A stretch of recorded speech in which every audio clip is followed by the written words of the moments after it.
మేము సింహాచలం వెళ్దామని స్టార్ట్ అయ్యాం. గంగలో మునిగితే కావేరీలో తేలినట్టు సింహాచలంలో అడుగు పెడితే కాలభైరవ గుడిలో ల్యాండ్ అయ్యాం. What a vision, what a thought.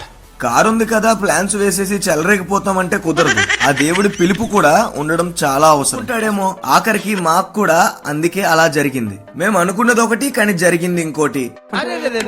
పెద్ద సమస్య వచ్చి పడిందే. మేము సింహాచలం వెళ్దామని స్టార్ట్ అయ్యాం. చివరికి పార్కింగ్ కోసం యాత్రలు చేసి వచ్చేసాం. అయిందా?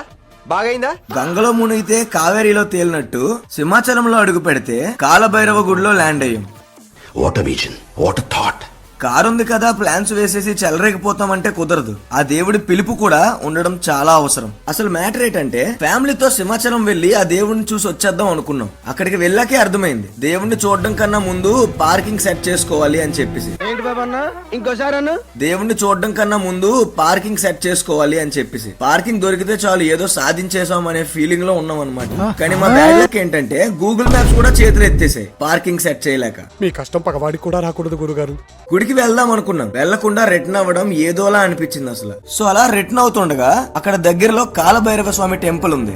ఎందుకంటే గుడికి అని ఒక్కసారి మైండ్ లో ఫిక్స్ అయితే ఇంకా వేరే యాతనలు ఉండకూడదు. సర్లే ఏదో ఒక టెంపుల్ కి వెళ్దామని ఇంట్లో అంతా డిసైడ్ అయ్యి లోపలికి వెళ్ళాం. కానీ లోపలికి వెళ్తున్నప్పుడే మాకు తెలిసింది కార్ పార్క్ చేశాక అట్లీస్ట్ 1 కిలోమీటర్ అయినా సరే నడాలి గుడి చూడాలంటే. మనం చాలా సార్లు పెద్ద పెద్ద టెంపుల్స్ కోసమే మాట్లాడుకుంటాం. కానీ ఈ చిన్న టెంపుల్స్ కి డీటెయిల్స్ హిస్టరీ ఇవన్నీ వేరే లెవెల్ అసలు. అలాంటిదే ఈ కాలభైరవ గుడి కూడా.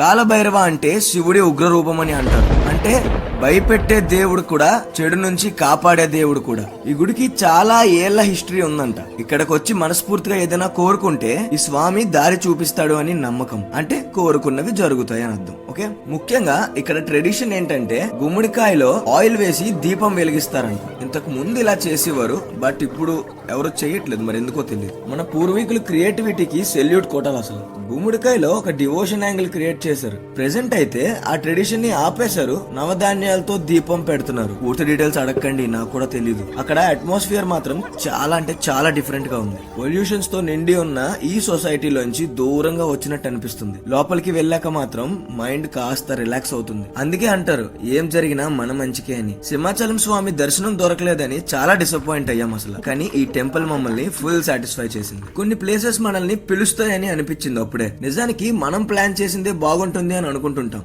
కానీ కొన్నిసార్లు ప్లాన్ చేసుకోకుండా జరిగిందే ఇంకా బెటర్ ఎక్స్పీరియన్స్ ఇస్తుంది మనకి. లైఫ్ కూడా అలాగే ఉంటుంది ఆల్మోస్ట్. మనం వెళ్లే దారి మూసుకుపోతే పక్కనే ఇంకొక మంచి దారి ఓపెన్ అవుతుంది. ఒకటి మాత్రం గుర్తు పెట్టుకోండి, ఒకవేళ కార్ లో సింహాచలం వెళ్దామని ప్లాన్ చేసుకుంటే కార్ పార్కింగ్ మటుకు ముందే సెట్ చేసుకోండి అర్లీగా వెళ్ళి, లేదంటే మాలాగే తిప్పల పడతారు. అవును, మీరు ఎప్పుడైనా ఈ టెంపుల్ కి వెళ్ళారా కాలభైరవ స్వామి గుడికి? లేదంటే తప్పకుండా ఒకసారి విజిట్ చేయండి. అలాగే నెక్స్ట్ వీకెండ్ ఏదైనా హిడెన్ టెంపుల్స్ లాంటివి ఉంటే వెళ్దాం అనుకుంటున్నాం. మాకు తెలియదు, ఏమైనా ఉంటే కమెంట్ చేయండి. వీడియో గనక మీకు నచ్చితే ఒక లైక్ చేసి మీ ఫ్యామిలీతో షేర్ చేసేసుకోండి. ఇంకో మంచి రియల్ లైఫ్ ఫన్నీ ఎక్స్పీరియన్స్ తో మళ్ళీ కలుద్దాం. సబ్స్క్రైబ్.